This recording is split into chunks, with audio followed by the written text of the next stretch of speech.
The sound of coyotes echoed through the darkness as Delilah Morgan stumbled through the dusty plains of Colorado Territory. 1873. Her once pristine blue dress hung tattered around her feverish body, and her vision blurred with every faltering step. The stagecoach accident had left her alone, the other passengers and driver dead, their bodies still trapped beneath the overturned carriage miles behind her. "Just keep walking," she whispered to herself, her parched lips cracking with each word. "Someone will find you." But as the moon rose higher in the vast western sky, Delilah's strength finally gave out. Her knees buckled beneath her, and she collapsed onto the hard, unforgiving earth. The fever that had been building since her wound became infected now consumed her entirely. She shivered violently despite the summer night's warmth, her body fighting a battle she feared it might lose. Miles away, Quentin Hayes rode through the night, his stallion's hooves beating a steady rhythm against the earth. At 32, Quentin had seen enough of the world to know when to mind his own business, but something instinct perhaps drew him away from his usual trail home. The seasoned cowboy adjusted his hat, squinting into the darkness ahead as thunder rumbled in the distance. "What do you think, Atlas?" "Storm's coming," he murmured to his horse, patting the animal's muscular neck. "Better find shelter soon." Atlas nickered softly and continued his steady pace, but suddenly stopped, ears pricked forward. "What is it, boy?" Quentin asked, instantly alert.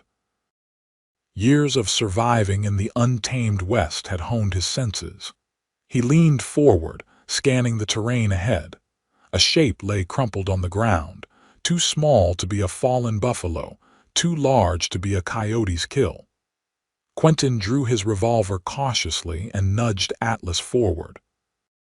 As they approached, the moon emerged from behind a cloud, illuminating the unconscious form of a woman. "Good Lord," Quentin breathed, holstering his weapon and quickly dismounting. He knelt beside her, gently turning her over. Even in the dim light, he could see she was beautiful, though her face was flushed with fever and her breathing shallow. Delilah's eyes fluttered open momentarily, unfocused and glassy.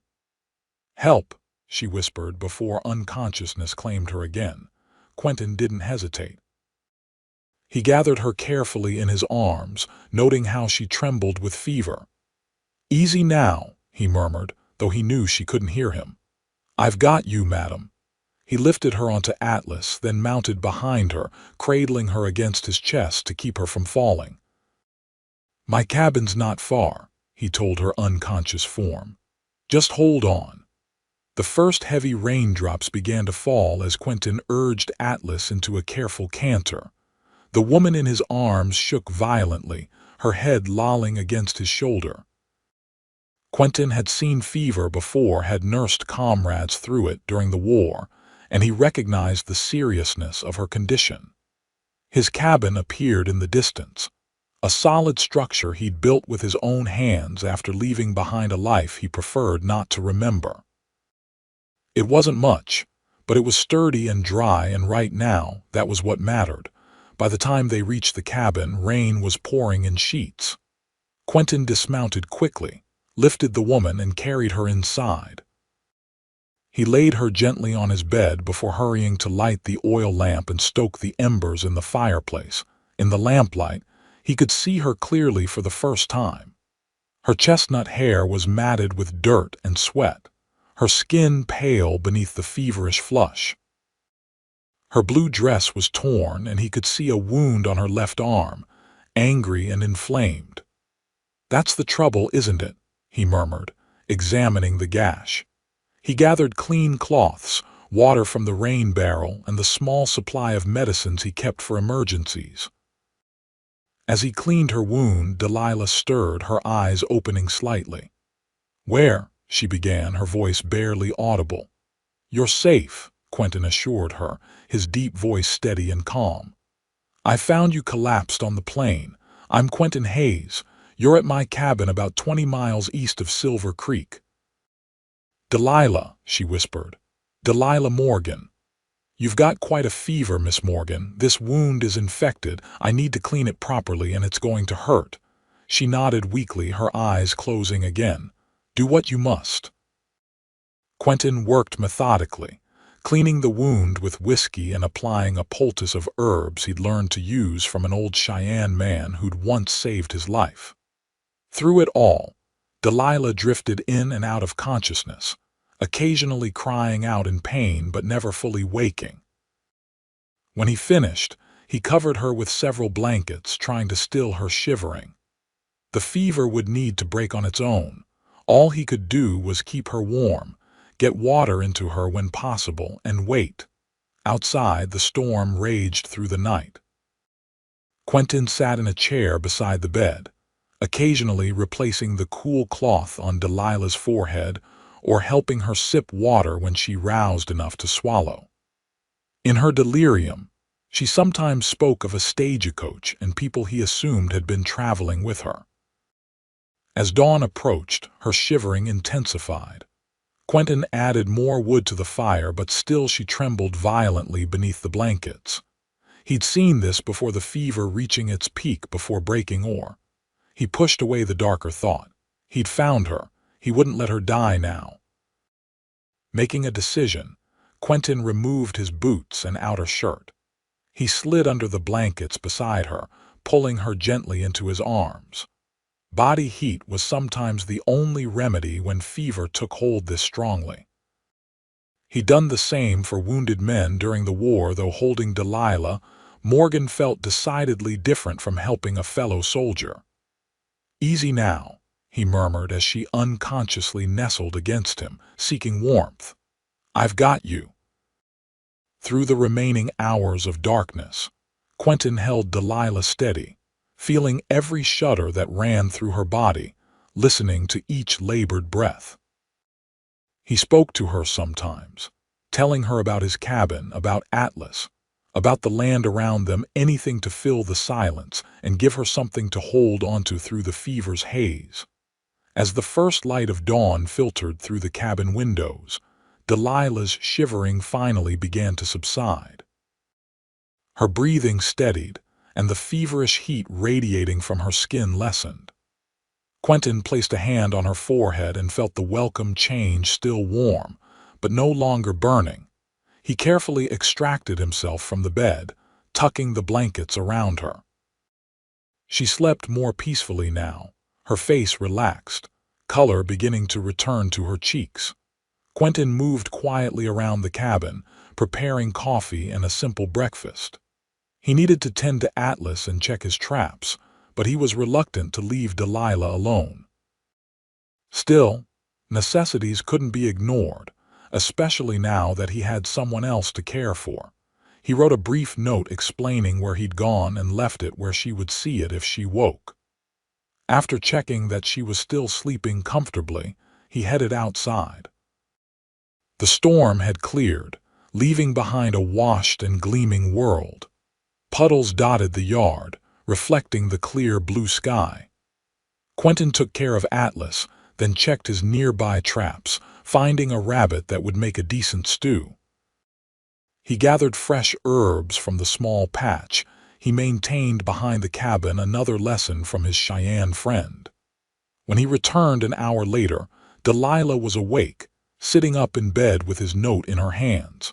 She looked up as he entered, wariness and gratitude battling in her expression. "Mr. Hayes," she said, her voice stronger than it had been the night before. "I seem to be in your debt." Quentin set down his gatherings and removed his hat. "No debt, Miss Morgan. Anyone would have done the same." Her smile was faint but genuine. "We both know that's not true, especially out here." She looked around the cabin, the single room with its stone fireplace, the rough-hewn table and chairs, the shelves holding books that might have surprised her with their variety. "How long was I?"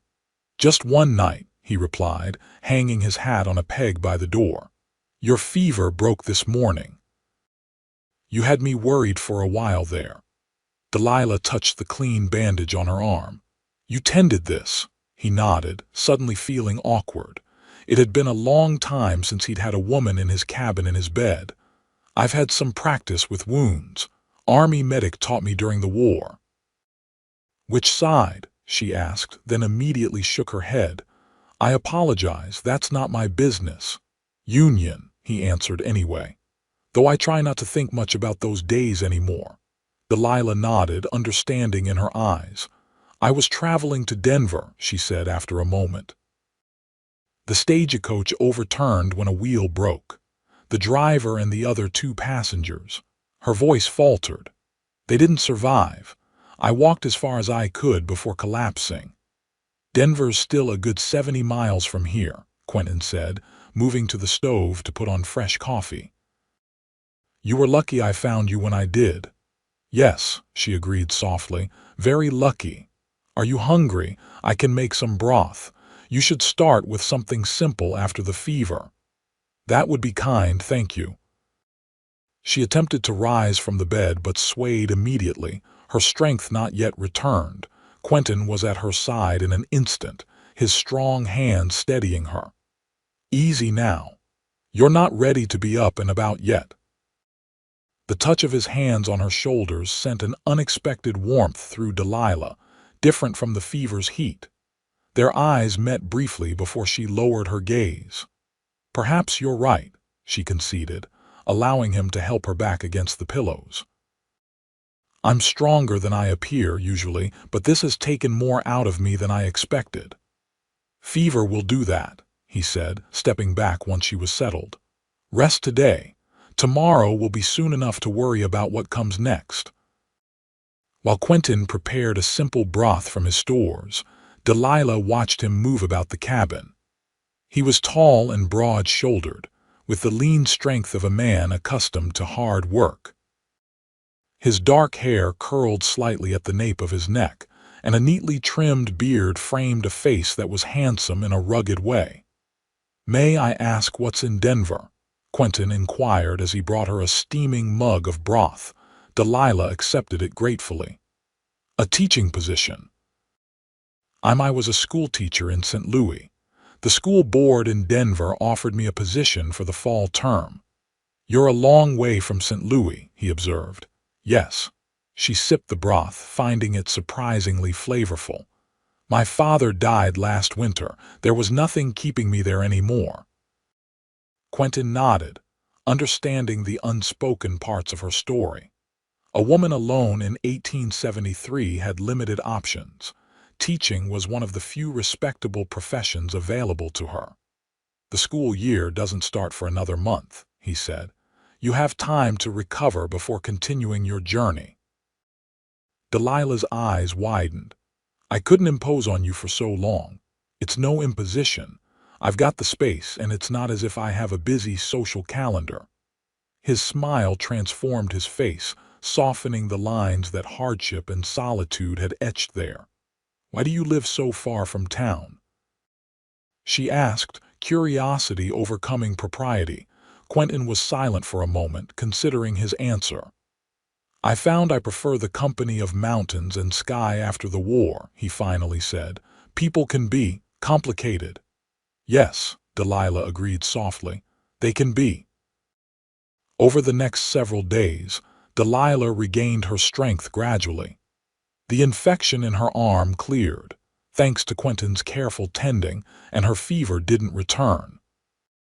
Each day, she was able to do a little more sitting in a chair by the window, then taking short walks outside with Quentin's steadying arm to lean on.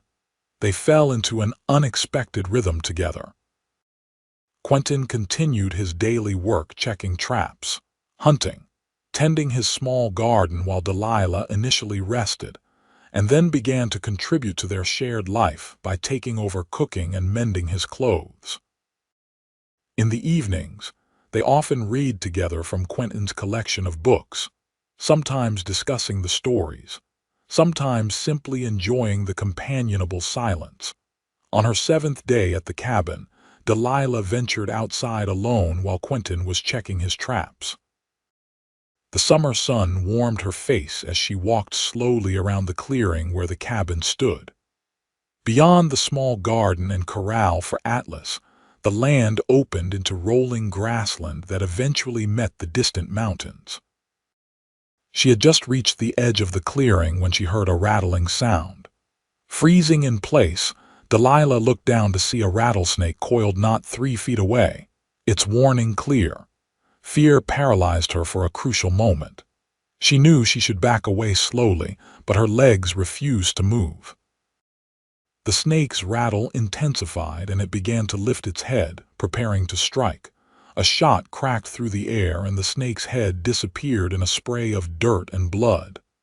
Delilah gasped as Quentin appeared beside her, his revolver still smoking. "Are you all right?" he asked urgently, his free hand gripping her arm. "Yes," she managed, her heart pounding. I didn't see it until it was too late." Quentin holstered his weapon and drew her away from the dead snake. "They're common this time of year. I should have warned you to watch for them." "It's not your fault," Delilah insisted, but she couldn't stop the trembling that had overtaken her body, a delayed reaction to the danger. Without hesitation, Quentin pulled her against his chest, his arms encircling her protectively. "You're safe now," he murmured into her hair. Delilah knew she should pull away. Such closeness was improper between unmarried people, but the steady beat of his heart against her cheek and the strength of his arms around her were too comforting to resist. She let herself lean into him, accepting the solace he offered. "Thank you," she whispered. "That's twice now you've saved my life." Quentin's hand moved gently over her hair. "Let's not make it a habit, though. My heart might not take a third time." The light-hearted comment broke the tension, and Delilah found herself laughing softly as she finally stepped back from his embrace. Their eyes met, and something shifted between them, an acknowledgement of feelings that had been growing since that first night when he'd held her through the fever. That evening, as they sat before the fire after supper, Delilah broached the subject they'd both been avoiding. "I should make arrangements to continue to Denver soon," she said, though the words brought an unexpected ache to her chest. "The school term starts in 3 weeks." Quentin's face remained impassive, but his hand stilled on the piece of harness he was repairing. "Yes, I suppose that's true. I've imposed on your hospitality long enough. You haven't imposed, Delilah. Having you here has been—" He paused, searching for the right word.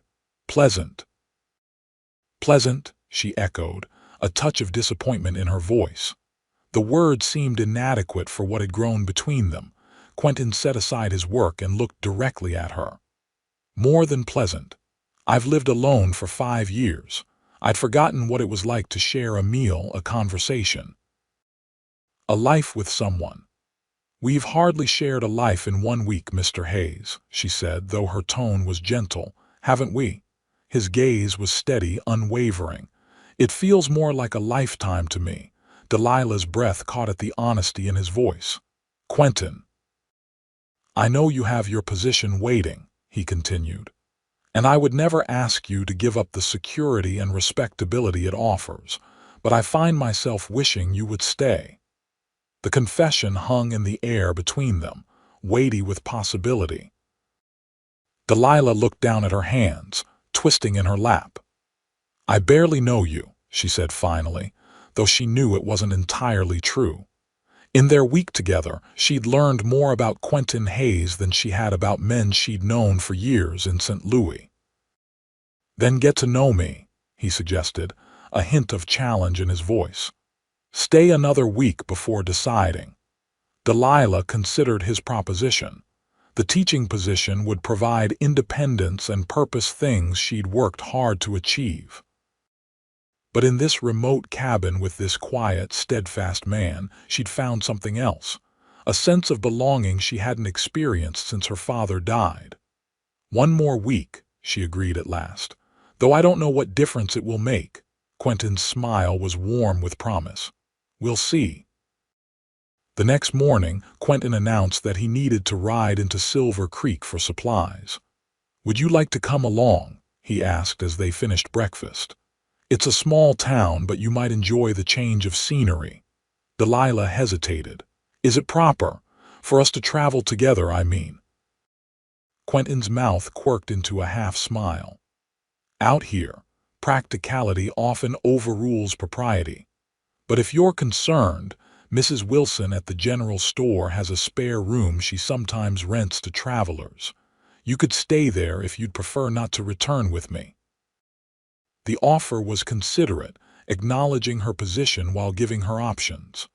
No, Delilah decided.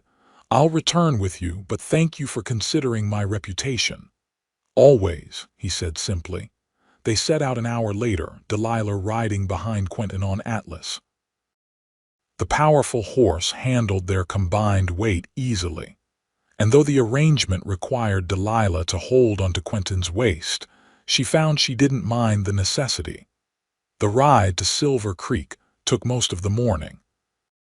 As they approached the town, Delilah could see it was indeed small, a single main street with wooden buildings on either side, a church at one end, and scattered homes beyond. Their arrival drew curious glances from the townspeople.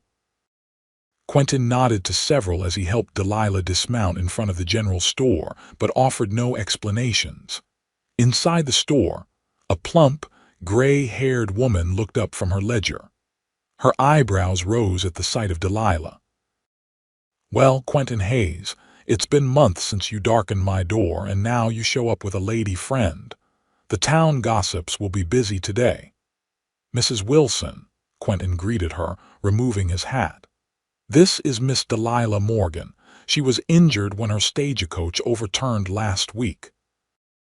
I found her and have been helping her recover. Mrs. Wilson's expression softened immediately. You poor dear, that's a dangerous stretch of road. We lost another coach there last year. She came around the counter to take Delilah's hands. You're looking well enough now, though. Thanks to Mr. Hayes, Delilah acknowledged. He's been very kind. Mrs. Wilson shot Quentin an approving look. Well, it's about time that kindness of his benefited someone besides his horse and whatever strays he takes in. She patted Delilah's hands. Now, what can I get for you today?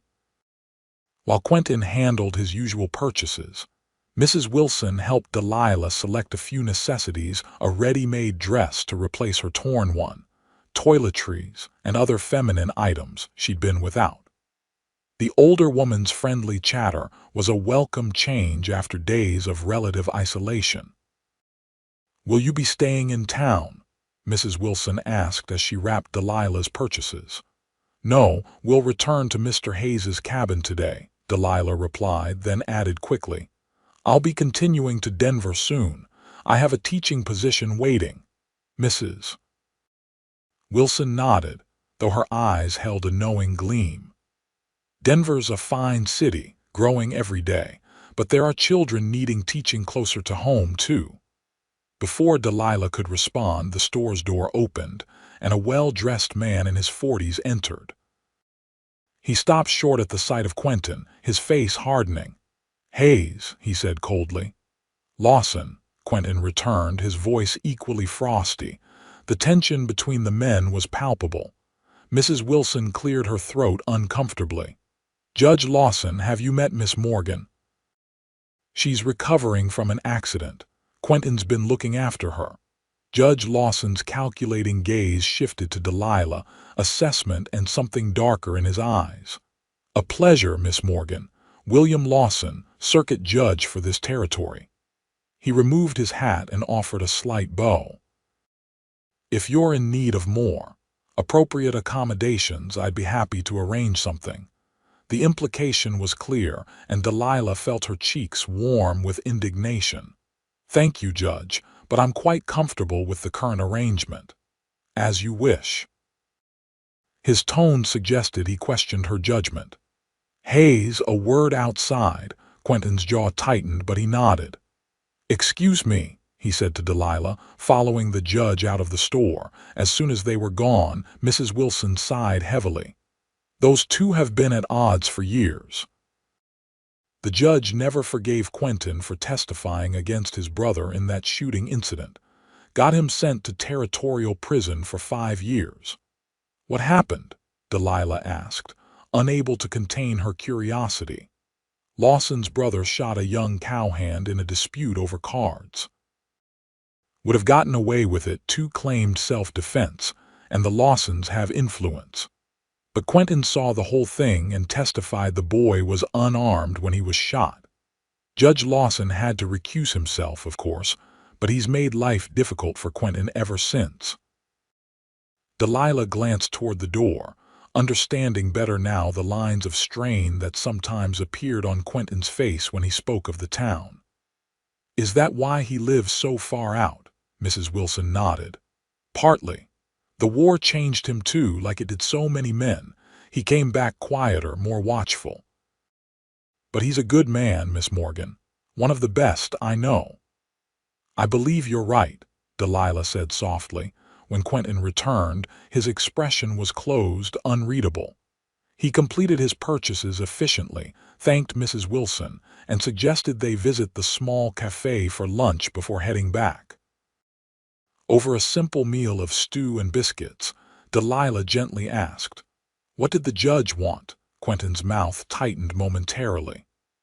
"To warn me that harboring a young woman alone at my cabin could damage your reputation beyond repair." He seemed more concerned with my reputation than my welfare, Delilah observed. Lawson's concerns rarely extend beyond appearances and his own interests. Quentin's tone was bitter, but he visibly made an effort to soften it. "I apologize if his insinuations embarrassed you." "They didn't," she assured him. "Though I confess I'm curious about the history between you two." Quentin hesitated, then briefly explained what Mrs. Wilson had already told her, adding, "His brother Samuel was released from prison last year. Word is he's working on a ranch near Cheyenne now." "You did the right thing," Delilah said firmly. "Testifying, I mean. I know. But doing right doesn't always make life easier." He smiled faintly. "Speaking of which, if you'd rather stay in town after all, I would understand." Delilah shook her head decisively. "I'm not concerned with Judge Lawson's opinion of my choices." The ride back to the cabin was quieter than their journey into town had been. The encounter with Judge Lawson had unsettled something between them, bringing the realities of the outside world into the sheltered existence they'd been sharing. As they crested the final rise before the cabin came into view, Quentin suddenly reined Atlas to a halt. "Something's wrong," he said tersely, his body tensing. Delilah peered over his shoulder and saw what had alarmed him, smoke rising from the cabin's chimney. "Someone's there," she whispered. Quentin nodded grimly. "Stay behind me," he instructed, urging Atlas forward at a cautious walk. As they approached, the cabin's door opened and a man stepped out onto the porch. He was younger than Quentin, perhaps in his mid-20s, with a similar build and features. Quentin's tension immediately eased. "Daniel," he called, spurring Atlas into a trot. The young man grinned broadly. "Surprise, big brother. Thought I'd come see if the rumors of you turning hermit were true." They reached the cabin, and Quentin dismounted, helping Delilah down before embracing his brother warmly. "You should have written first," he chided, though his pleasure at the unexpected visit was evident. "And miss the look on your face. Not a chance." Daniel's attention shifted to Delilah, curiosity and surprise in his expression. "Though it seems I'm the one getting surprised." "Hello, madam. Daniel, this is Miss Delilah Morgan," Quentin introduced her. "Delilah, my younger brother, Daniel Hayes." Daniel removed his hat and bowed slightly. "A pleasure, Miss Morgan.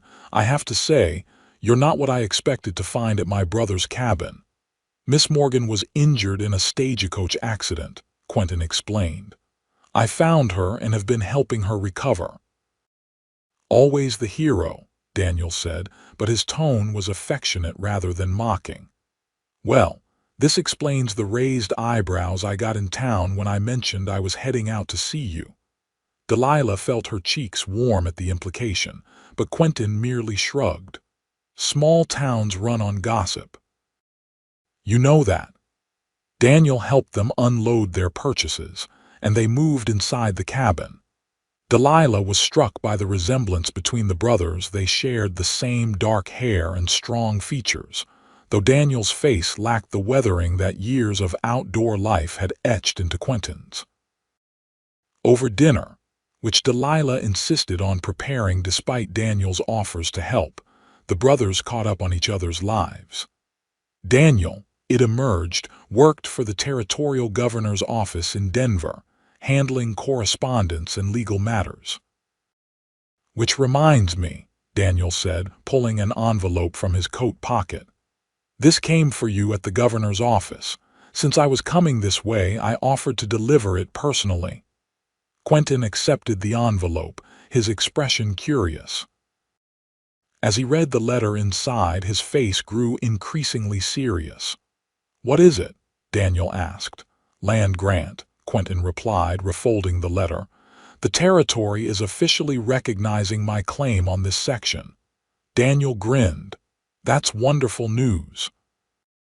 You've been waiting for that confirmation for, what, 3 years now?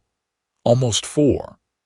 Delilah sensed there was more to the story than Quentin was sharing. Congratulations, she offered. Quentin nodded his thanks, but his eyes remained troubled. Later, after Daniel had retired to sleep on a bedroll near the fire, and Delilah had taken the bed over her protests that she should be the one to sleep on the floor, Quentin stepped outside onto the porch. Delilah followed him, wrapping a shawl around her shoulders against the night's chill. You're not happy about the land grant, she observed quietly, joining him at the porch railing. Quentin glanced at her, then looked back out at the moonlit landscape. I am, he said. It's just complicated. Because of Judge Lawson, a rueful smile touched his lips. Mrs. Wilson told you about that, did she? Some of it, Delilah admitted. She thinks highly of you. Ruth Wilson is one of the few people in Silver Creek who still does. He sighed, leaning against the railing. This land was supposed to be part of a larger vision. After the war, I came west with ideas about building something meaningful, a ranch, eventually a home, somewhere peaceful. And you have, Delilah pointed out, gesturing to the cabin and the land around it. On a much smaller scale than I'd planned, he acknowledged. I had partners once, 2 other veterans. We pooled our savings, filed adjacent claims. The idea was to build connected ranches, share resources, help each other. What happened to them? Quentin's expression darkened. James died the first winter, pneumonia, and Michael.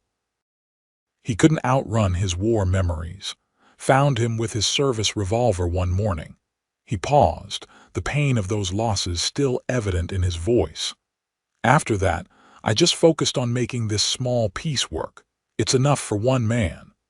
The vulnerability in his confession moved Delilah deeply. She placed her hand over his on the railing. I'm sorry. Quentin turned his hand to clasp hers, the simple contact sending warmth through her despite the cool night air. Having the land grant makes it official. This is what my life amounts to. A small cabin on a piece of prairie, miles from anywhere.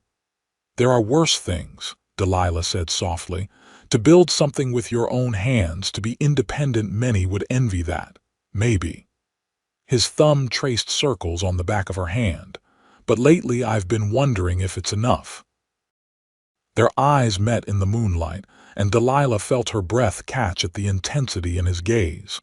For a moment, she thought he might kiss her, wanted him to, but he merely squeezed her hand gently before releasing it. We should get some rest, he said. It's late. Delilah nodded, disappointment and relief mingling confusingly in her chest. Good night, Quentin. Good night, Delilah. The next few days brought a welcome change to their routine with Daniel's presence. The younger Hayes brother was charming and talkative, filling the cabin with stories of Denver's growth and the colorful characters he encountered in his work. "You'd like Denver, Miss Morgan," he told her as they sat outside the cabin one afternoon while Quentin repaired a section of corral fencing. "It's becoming quite civilized. We even have a proper theater now." "I'm looking forward to seeing it," Delilah replied, though the words lacked the enthusiasm she'd once felt about her move. Daniel glanced toward his brother, then back at Delilah. "May I speak frankly, Miss Morgan?" "Of course. My brother seems different with you here." "Happier than I've seen him in years." Daniel's expression was earnest. "I don't know what's between you two, but I'd hate to see him retreat back into himself when you leave." Delilah sighed softly. "I have a position waiting, Mr. Hayes. A chance to support myself independently, something not many women have." "I understand, and please call me Daniel." He smiled warmly. "I just thought you should know that whatever you've awakened in my brother, it's been a long time coming." That evening, Daniel announced he would be returning to Denver the following day. "The governor expects me back by the end of the week," he explained over dinner. "Miss Morgan, if you'd like to accompany me, I'd be happy to escort you. We could arrange proper transportation from Silver Creek." The offer hung in the air, practical and reasonable. It was the sensible solution to Delilah's situation, a respectable journey to her destination with Quentin's own brother as escort. Quentin's face remained carefully neutral as he waited for her response, but Delilah could see the tension in his shoulders. "That's very kind," she said slowly, "but I think I'll stay a little longer. My arm could use more healing time before I face the rigors of travel again." Relief flickered across Quentin's features, though he quickly masked it. Daniel's knowing smile suggested he'd seen it too. "As you wish," Daniel said, "but my offer stands if you change your mind." After Daniel departed the next morning, the cabin seemed unusually quiet. Delilah busied herself with baking bread, while Quentin tackled various repairs he'd been postponing. "Your brother is very charming," Delilah commented as they worked side by side preparing dinner that evening. "Always was," Quentin agreed with a fond smile. "He had a way of talking himself out of trouble even as a boy. Our father used to say Daniel could sell snowballs in winter." "You miss him?" "Yes," Quentin admitted. "We write, but it's not the same. Why don't you visit Denver more often?" Quentin's hand stilled on the potatoes he was peeling. "Cities make me uneasy now. Too many people, too much noise." He hesitated. "And Silver Creek is hard enough.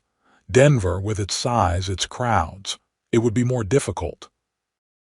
Delilah understood then. What he wasn't saying directly that the war had left deeper scars than those visible on his body.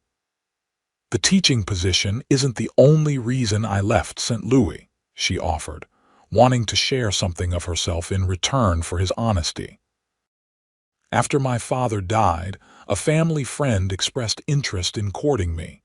He was much older, a widower with grown children, but respectable and financially secure." "You didn't return his interest," Quentin guessed. "I couldn't.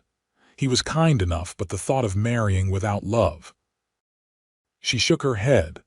"My parents had a true partnership, a genuine affection. I saw what was possible and I couldn't settle for less. So you came west instead." "Yes, teaching offers independence, a way to support myself without compromising." She smiled slightly. "My father always encouraged my education. He believed women deserve choices beyond marriage and motherhood." "He sounds like a wise man." "He was." Delilah's voice softened with memory. "What about your parents, both gone now? Mother died when Daniel was 12, father 5 years later."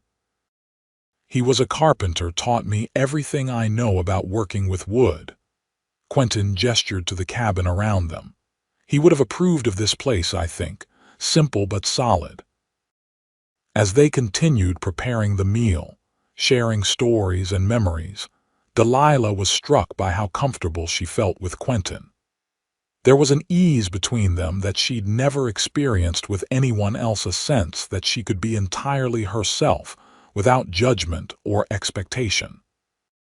That night, as they sat before the fire reading, Quentin suddenly closed his book and looked at her intently.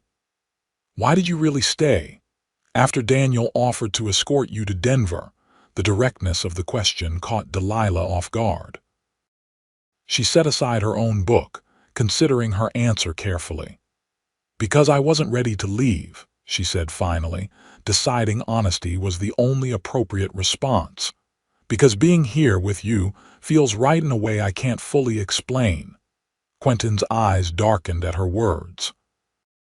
He set his book on the small table beside his chair and leaned forward. "I've been thinking about what comes next," he said, his voice low and serious. "About what I want my life to be." "And what have you decided?" Delilah asked, her heart beating faster. "That I want more than solitude. That perhaps what I've been building here all along wasn't just a home for myself, but the foundation for something larger." He held her gaze steadily. "Something I might share." The implication of his words hung in the air between them, weighty with possibility. Delilah found herself unable to look away from the warmth and hope in his eyes. "Quentin," she began, uncertain what she meant to say. He rose from his chair and crossed to kneel beside hers, taking her hands in his. "I know it's too soon," he said. "I know you have plans, a future you've worked toward. I'm not asking you to abandon those things. I'm just asking you to consider that there might be a place for me in that future. Or for you in mine." Delilah's throat tightened with emotion. The intensity of her feelings for this man who had literally held her steady through her darkest hours both thrilled and frightened her. "I don't know what to say," she whispered. "You don't need to say anything now," he assured her, his thumbs tracing gentle patterns on her palms. "Just think about it. About us." Before she could respond, he leaned forward and pressed his lips to hers in a kiss so tender it brought tears to her eyes. It was a question, an offering, a promise all at once. When he pulled back, Delilah saw her own wonder reflected in his face. Without words, she reached up to touch his cheek, drawing him back to her for another kiss, this one a clear answer to his unspoken question. The days that followed took on a dreamlike quality for Delilah. Each morning brought new discoveries, the way Quentin hummed under his breath when he worked, the surprising gentleness of his calloused hands when they touched her, the depth of thought behind his quiet exterior. They spoke of their pasts more openly now, sharing the experiences that had shaped them. Quentin told her of the horrors he'd witnessed during the war, of the nightmares that still sometimes woke him in a cold sweat. Delilah confided her fears about failing in Denver, about choosing independence over security. "Teaching was always my dream," she explained as they walked together along the creek that ran near the cabin. "But now, I wonder if I've been too rigid in how I defined independence." "How so?" Quentin asked, his hand warm around hers. "I equated independence with being alone, supporting myself. But perhaps true independence is having the courage to choose what truly makes you happy, even if it's not what others expect." Quentin squeezed her hand gently. "And what would make you happy, Delilah Morgan?" She stopped walking and turned to face him, her heart full. "I think I'm beginning to understand that now." That night, they sat on the porch watching stars appear in the darkening sky. Quentin's arm was around her shoulders, her head resting against him. "I have something for you," he said, reaching into his pocket. He withdrew a small wooden box, intricately carved with wildflowers. "I've been working on this when you weren't looking." Delilah accepted the box with wonder, running her fingers over the detailed carvings. "It's beautiful."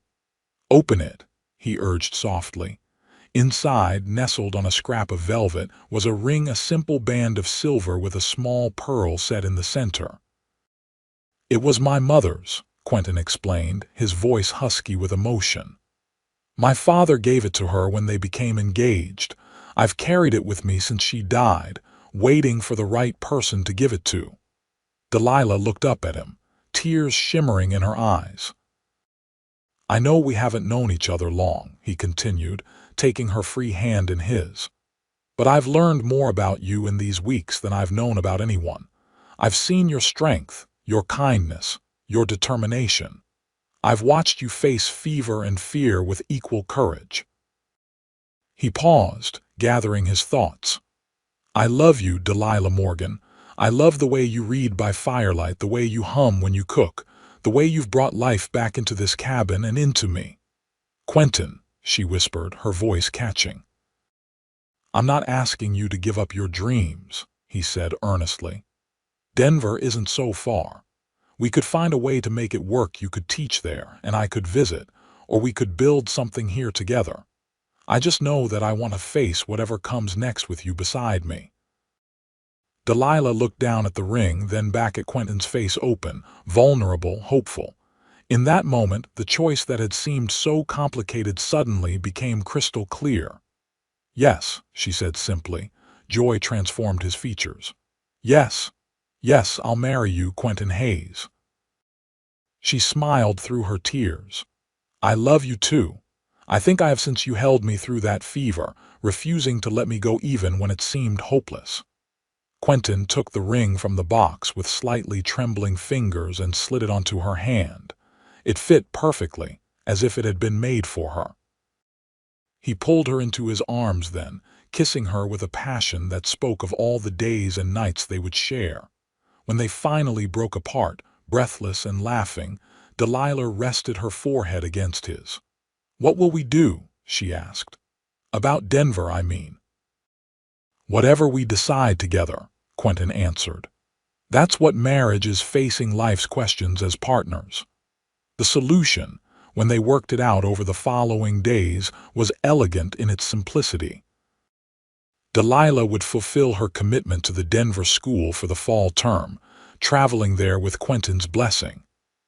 Meanwhile, he would expand the cabin, adding a second room and improving the amenities to make it more comfortable for a permanent home. At Christmas, when the school term ended, they would be married in Denver with Daniel as witness. Then they would decide together whether to make their home permanently at the cabin or in Denver, or perhaps somewhere in between. I can build anywhere, Quentin told her as they finalized their plans. And with the land grant secure, I could sell this place if we decide to settle elsewhere.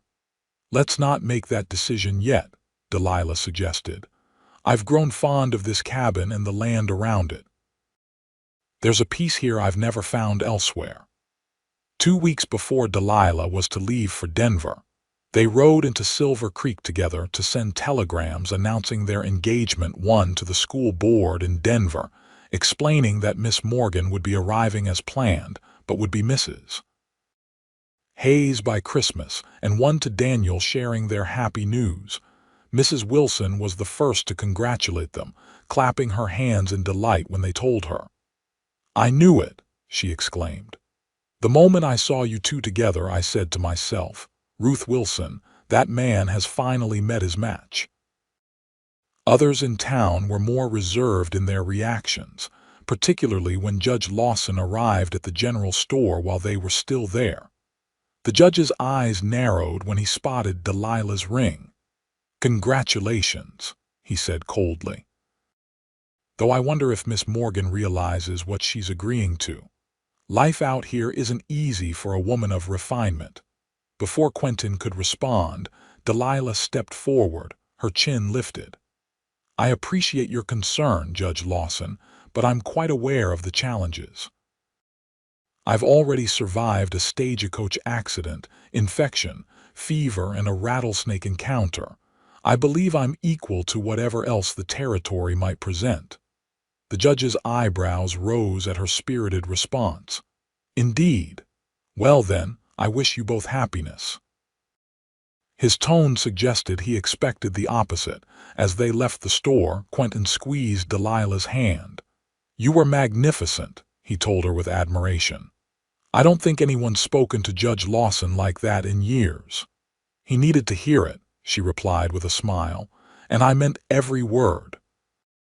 The day of Delilah's departure for Denver arrived too quickly. They had arranged for her to travel with a merchant family who made regular trips between Silver Creek and the city, ensuring her journey would be safe and comfortable. As they stood outside the general store waiting for the wagon to be loaded, Quentin held her hands tightly in his. "8 weeks until Christmas," he said. "Then we'll never be apart again." "I'll write every day," Delilah promised, blinking back tears.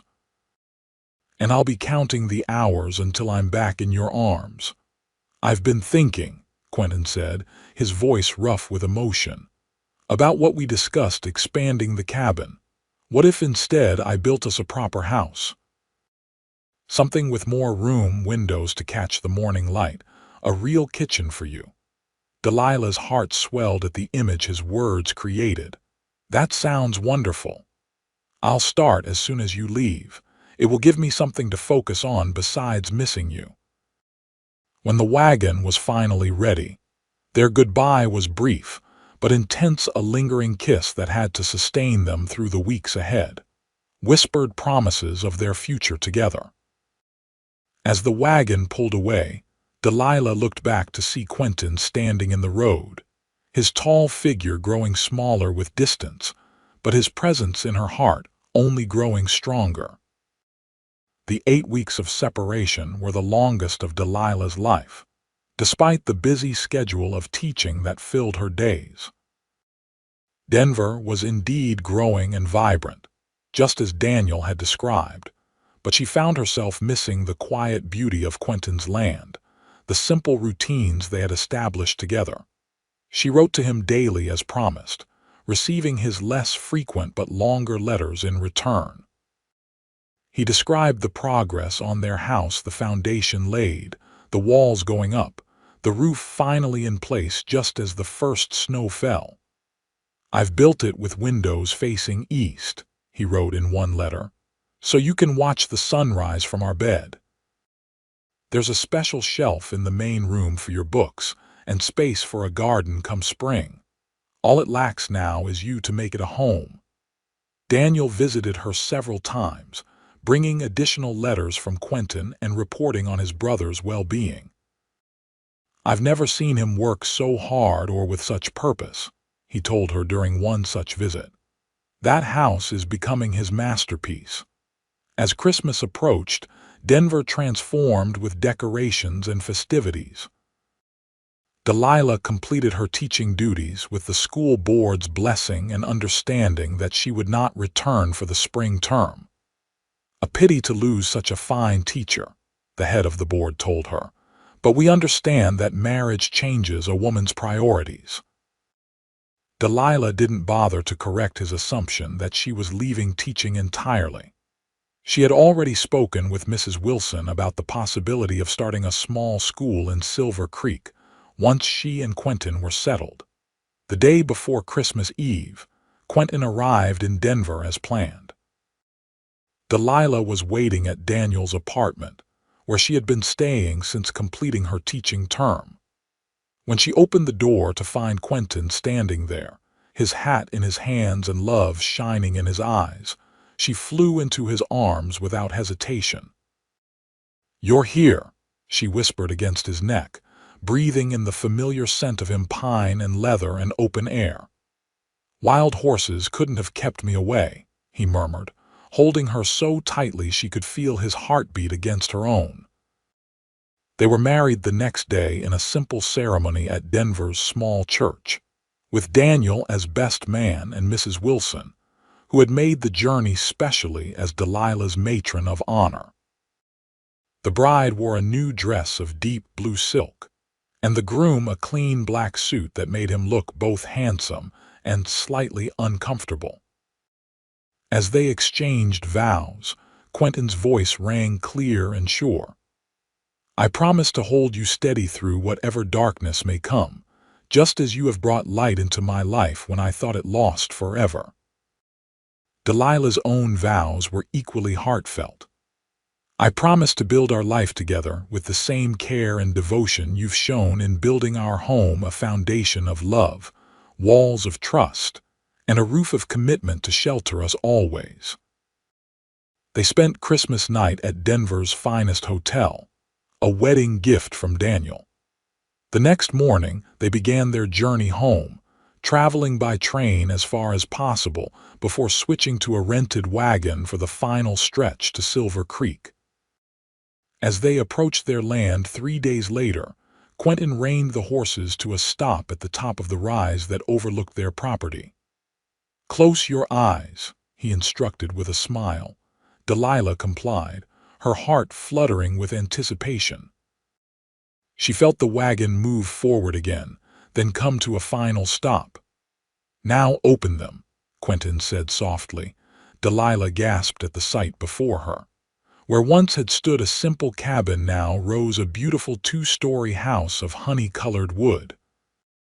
A wide porch wrapped around the front, and smoke curled invitingly from the stone chimney. Windows gleamed in the winter sunlight, and a small stable stood nearby for Atlas and the additional horse they'd acquired for Delilah. "Quentin," she breathed, tears filling her eyes. "It's perfect." He helped her down from the wagon, his own eyes suspiciously bright. "Welcome home, Mrs. Hayes." Inside, the house was even more beautiful, spacious and thoughtfully designed, with a large hearth in the main room, a kitchen with a proper stove, and a dining area where a table for 6 suggested Quentin's hope for family meals in the future. Upstairs, the bedroom faced east as promised, with a large window already framed with curtains Mrs. Wilson had helped him select. Every detail spoke of Quentin's love and consideration, from the bookshelves built into the walls to the rocking chair placed perfectly to catch the afternoon light. "How did you manage all this in 8 weeks?" Delilah asked in wonder as they explored their new home. "I had help," Quentin admitted. "Some men from town, friends from before the trouble with Lawson, came out when they heard what I was building and why. Turns out not everyone shares the judge's opinion of me." That night, as they lay together in their new bedroom, Quentin's arms around her and the moonlight streaming through their window, Delilah reflected on the journey that had brought them to this moment. "I never imagined when that stagecoach crashed that it would lead me here," she murmured. "It's strange how life's worst moments can sometimes set you on the path to its best." Quentin's hand stroked gently along her arm. "I used to think surviving the war was the hardest thing I'd ever do. Then I realized living after it, finding purpose, happiness was even harder." He pressed a kiss to her temple. "Until you." "Until you," she echoed, turning in his arms to face him, my steady hand in the darkness. In the years that followed, their home grew and changed with them. Delilah started a school in Silver Creek that spring, teaching the town's children 3 days a week.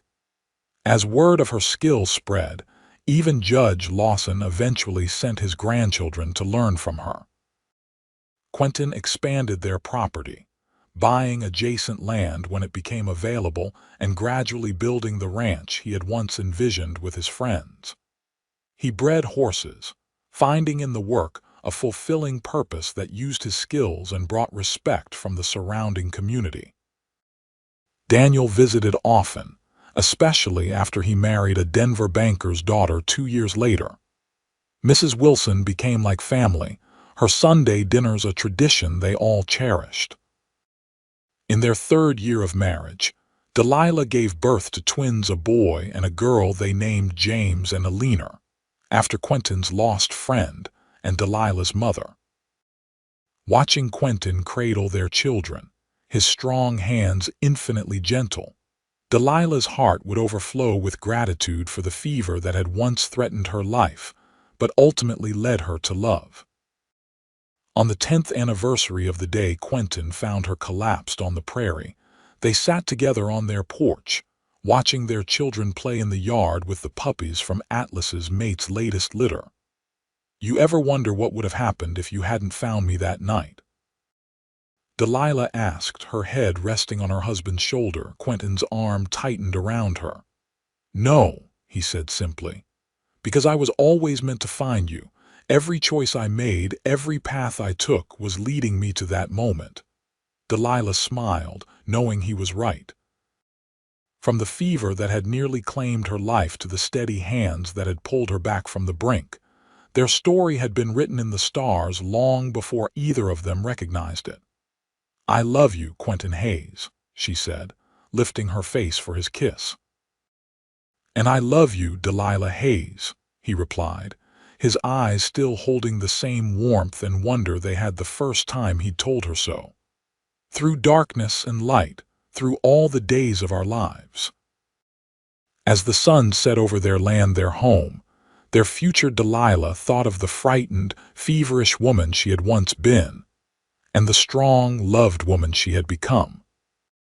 The journey between those two versions of herself had been arduous at times, but with Quentin's steady presence beside her, even the darkest moments had led to this bright and beautiful life they had built together. Some might call it fate or providence that had brought them together that night on the prairie. Delilah preferred to think of it as the beginning of their story, a story of fever and healing, of solitude and connection, of two souls finding in each other exactly what they needed to become whole. And as the first stars appeared in the twilight sky above them, Delilah knew with absolute certainty that their story, like their love, would endure long after they were gone, steady and true through whatever darkness might come.